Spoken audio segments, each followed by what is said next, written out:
deep in the rural France of the 19th century, where poverty was a constant shadow and illness an unwelcome visitor, there lived a young girl whose destiny was about to become entwined with the divine.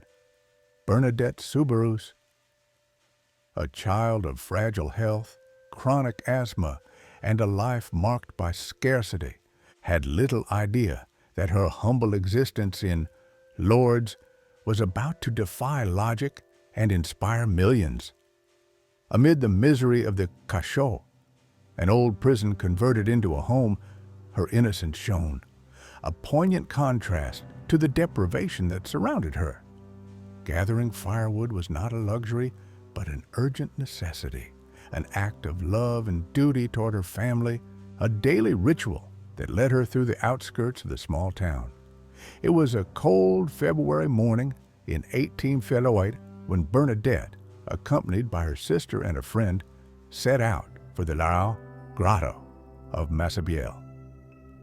It was a forgotten place, damp and inhospitable, despised by locals as a shelter for pigs and a dumping ground for trash.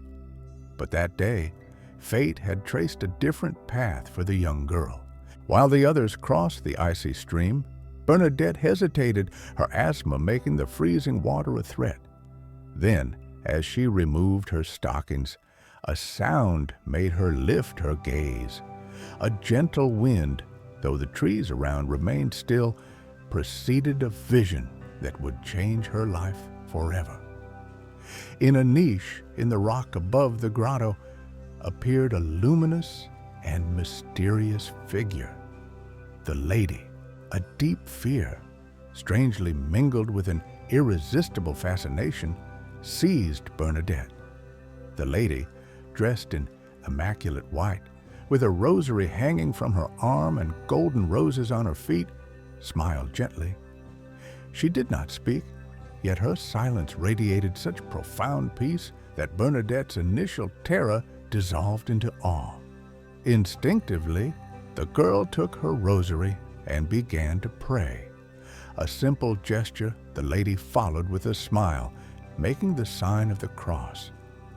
When the vision disappeared, Bernadette ran home, her heart pounding, her mind unable to process what she had witnessed. When she returned, her story was met with disbelief. Her sister and friend hesitated to believe her, while her mother, Louise, reacted with irritation and forbade her to go back. How could a sick, hungry girl have such an extraordinary vision? The community of Lourdes, accustomed to routine and the pragmatism of rural life, viewed Bernadette's account with skepticism. The adult's reason collided with the girl's unshakable faith. Despite punishments and prohibitions, the inexplicable connection Bernadette felt with the lady compelled her to return to the grotto. Her persistence was a challenge to logic, proof of a devotion that transcended worldly understanding. The visits that followed became increasingly difficult. News of the girl who saw the lady spread, drawing curious onlookers and skeptics who followed her on her daily pilgrimages. Public scrutiny was intense, and pressure from both civil and ecclesiastical authorities for her to give up became unbearable. Interrogations, threats, and ridicule became part of her routine. Yet Bernadette, in her simplicity and unwavering faith, remained firm, determined to obey the lady's instructions. In one of these apparitions, the lady asked Bernadette to drink from the spring and wash in it. Surprised, Bernadette dug into the ground of the grotto, and from a small hole began to flow water that was, at first, muddy. Disbelief and mockery reached their peak. Who would believe that murky water could be special? But the mystery of the spring was only beginning to reveal itself. What would make that water so special? The answer to the question about the water did not take long to arrive. surprising and undeniable. It wasn't long before the first reports of inexplicable healings began to circulate. A blind laborer regained his sight after washing his eyes with the spring water. A crippled child began to walk again. The terminally ill showed signs of recovery that defied any medical explanation. Shock and perplexity swept through the once skeptical community. What had once been a source of scorn now became a focus of curiosity, and for many, renewed hope. The skeptics, who had once ridiculed Bernadette and her muddy water, struggled inwardly to reconcile reason with the inexplicable. Local doctors and scientists tried to find natural explanations, but the results were consistent and defied logic. The water, when analyzed, showed no extraordinary mineral properties that could justify such cures. Yet testimonies multiplied and people's devotion grew exponentially. The grotto, once a despised place, became a gathering point, with people from all over seeking healing and the faith Bernadette seemed to embody. Hope, once crushed by illness and poverty, rekindled in the eyes of many. As investigations intensified, opposition from authorities became inevitable. The town hall, fearing disorder and collective hysteria, attempted to forbid access to the grotto, even placing barriers and patrols. The church, cautious and methodical, began a rigorous investigative process, questioning Bernadette exhaustively, as well as those who claimed to have been healed. There was constant pressure for Bernadette to reveal the lady's name and to provide details that could be verified or refuted. Yet the girl remained steadfast in her secret and in her unshakable faith. Her simplicity and honesty, despite her youth and illness, formed a barrier against attempts to discredit her. She sought no glory or recognition. She merely obeyed the instructions she received. It was during the 16th apparition on March 25, 1858, that the lady finally revealed her identity. Following the instruction of her vision, Bernadette asked 3 times for the name of the luminous figure. The 3rd time, the lady joined her hands in prayer, lifted her eyes to heaven, and said in the local patois, "Que soy era Immaculate Conception." I am the Immaculate Conception. The declaration had a profound theological impact. 4 years earlier, Pope Pius IX had proclaimed the dogma of the Immaculate Conception, affirming that Mary, from the first moment of her conception, was preserved from every stain of original sin. For Bernadette, a girl with no formal education, the meaning of those words was a mystery.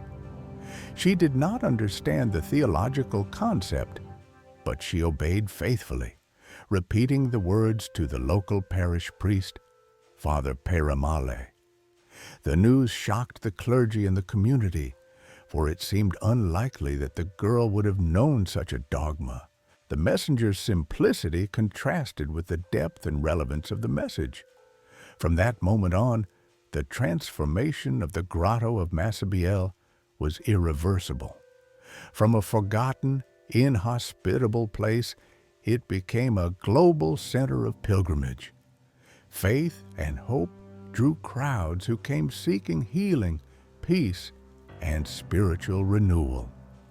The first chapel was built, and challenges were many, from opposition by authorities to financial hardships. But popular devotion was unstoppable. The grotto, once a refuge for pigs, now sheltered hearts hungry for a miracle. The story of Bernadette and the Lady of Lourdes spread like fire, igniting faith in thousands. But what about Bernadette? What would happen to the young visionary after all these revelations and the explosion of faith she had unleashed? Her life, once so simple and humble, would never be the same. Bernadette's life after the apparitions that made her known worldwide became a paradox of fame and the search for anonymity.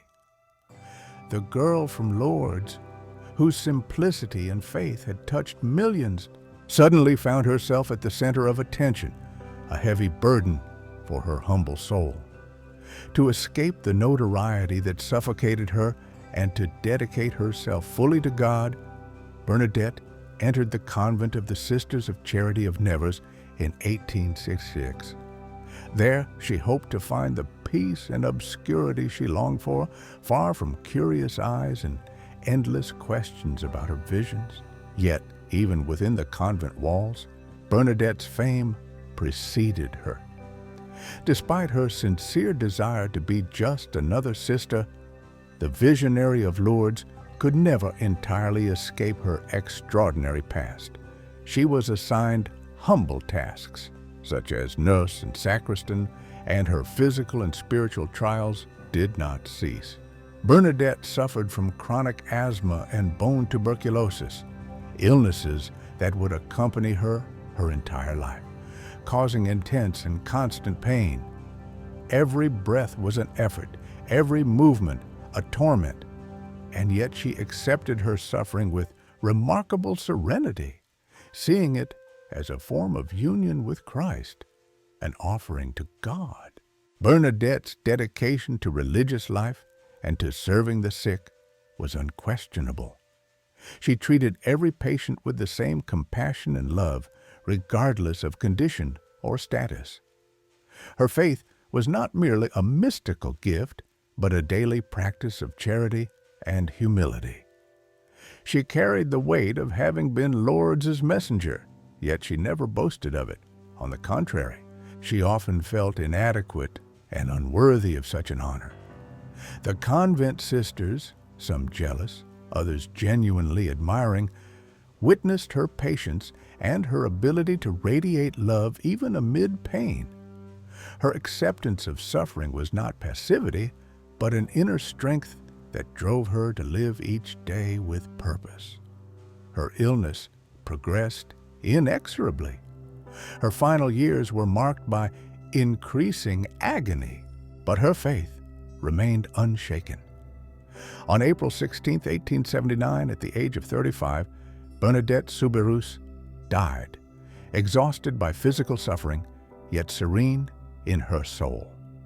Her passing had a profound impact on the religious community and on the millions of devotees who already revered her. The news spread quickly, and people mourned the loss of the one who had been a beacon of hope and faith. Not long after her death, the process of Bernadette's beatification and canonization began. In 1925, she was beatified, and in 1933, she was canonized as Saint Bernadette Soubirous by the Catholic Church. Her body, exhumed years after her death, was found incorrupt, an additional testimony to her holiness, and today rests in a reliquary in the chapel of the convent in Nevers. The official recognition of her sanctity only solidified the legacy she had already built in life. The universal message of Lourdes, transmitted through Bernadette, transcended generations. The grotto of Massabielle remains one of the world's greatest pilgrimage sites, a place where millions seek healing, hope, and spiritual renewal. It is a powerful reminder that faith can move mountains, that simplicity can bear the deepest messages, and that perseverance in adversity can lead to redemption. The story of Bernadette, the poor, sick girl of Lourdes, who through faith and obedience changed the world and inspired millions across the centuries, endures as an eternal testimony to divine grace and the transformative power of holiness. Her legacy is a lasting invitation to hope, charity, and unwavering faith.